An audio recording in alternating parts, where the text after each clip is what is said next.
Hey guys, so Total War Pharaoh has been announced as the next historical game in the franchise. It is spearheaded by the CA Sofia team, which are responsible for the previous Saga games in the series, and taking place during the Bronze Age and specifically towards the end of this super underrepresented setting. There's been a ton of gameplay footage and developer interviews that were released yesterday that reveal an insane amount of information about both the campaign side and especially the battles in the game, from sieges to cultural political mechanics to the end game. And in today's video, I'll be diving into all of this to give you my honest opinion so far on everything we know about Total War Pharaoh. So let's start with talking about the good stuff first. On the campaign side of things, what we've essentially got is a narrative style game that resembles the Attila end of the world Hun invasion, but turned up a massive notch. This is all about the Bronze Age collapse, the end of civilization, and CA Sofia have clearly put in a ton of effort to accurately represent the dire situation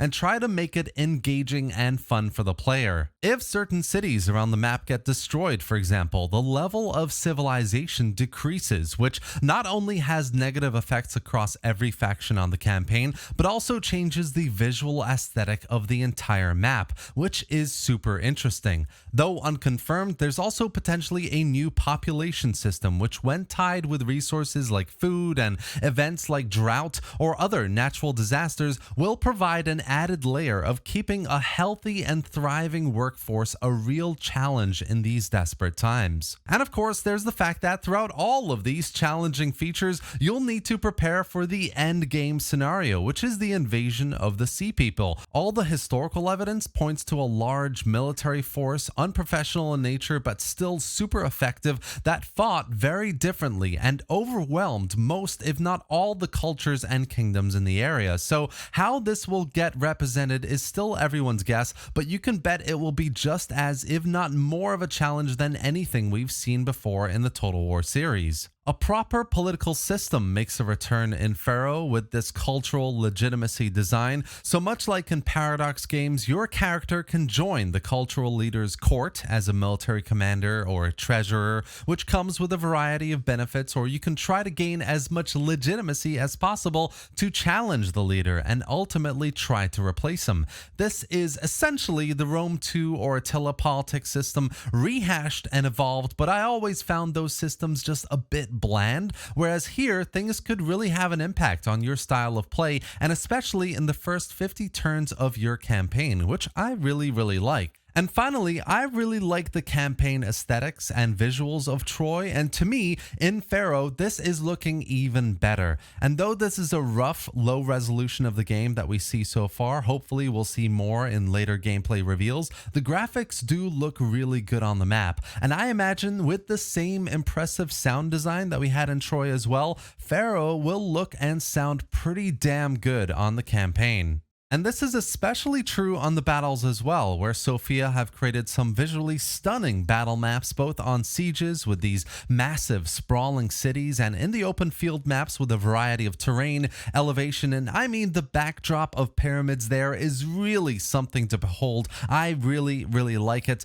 The battles will also feature the return of some key mechanics from previous games in the series with proper siege equipment like ladders, sappers, and rams. We've got general bodyguards instead of single entity heroes as in Troy or 3K, and we've even got army stances, some of which, like the step back, is actually from Total War Arena. So yes, some nice features return, which is very good to see. Two relatively new features in the battles in Pharaoh, which again, I'm gonna just reiterate, are kind of rehash or evolves of previous versions of these features, are the dynamic weather system. So just once in a battle, conditions will change from the normal kind of like dry condition to sandstorms or lightning or muddy terrain, causing various debuffs to your troops and the various other elements of battle mechanics, which, I mean, seriously, it looks great, but I have a feeling it's going to be more of a nuisance than anything if it happens very often in battles. And there's the degrading armor, which basically tells me that we're going to have an kind of like an armor health bar that degrades over time, which sounds great on paper, but I just personally don't see the benefits as much just yet. Hopefully we'll see more in later gameplay reveals. Overall, there are some really positive things here. Don't get me wrong. No mythical or fantastical elements to the game like in Troy or 3K. This, on the surface, seems like a proper historical first approach, which I very much welcome in the series. Obviously, we'll know more in time because not all mechanics and features have been revealed to us just yet, but so far, as I said, there are some nice things here to be excited about.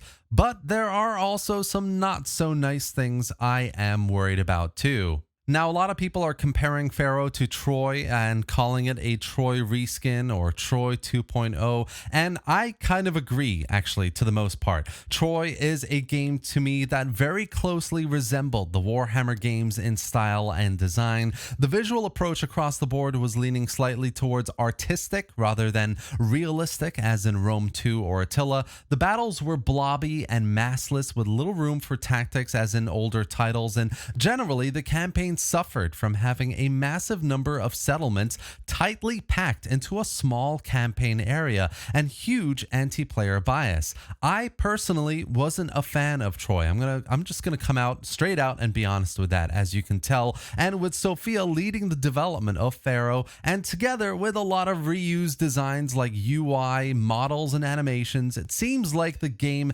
hasn't been in development for very long. This would also explain the heinous absence of super important cultures that had a huge impact on everything that was going on at the time, such as the Assyrians, the Babylonians, and the early Greek states such as the Mycenaeans.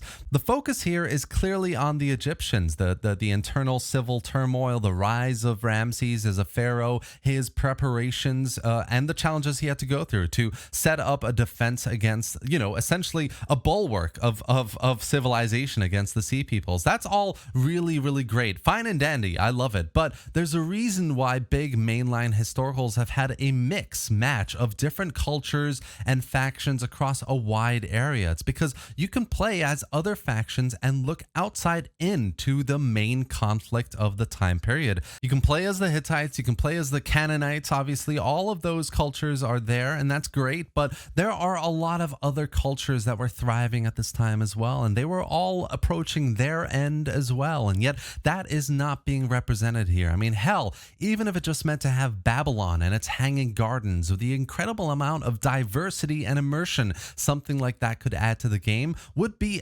amazing, but it's just not present, which I think is a massive missed opportunity. There are a few other bits I'm not a fan of so far as well, including the UI, which is exactly the same bland UI that does no favors whatsoever to the overall aesthetic that we had in Troy, and it's present here as well. And in fact, things look worse. I mean, in the battles where there are even more little UI banners and buttons here over units that add to the confusion, it just doesn't lend itself to anything, any sort of aesthetic or immersion or even gameplay functionality to the game, in my opinion, just yet. The units still look, and I'm guessing feel, like cardboard cutouts with their perfect formations and massless impact. The matched combat makes a return, which is great on paper, but it all looks very similar to how Rome 2 animations were. Things don't quite click or connect yet, and they've mixed it in with Troy's crappy animations of jumping, spear thrusting, and kicking people left, right, and center, which I'm just not a fan of at all. Now, again, don't get me wrong. I want this to come across very, very clear. Overall, I'm very glad an underrepresented period in history is getting a well-deserved spotlight. And if you like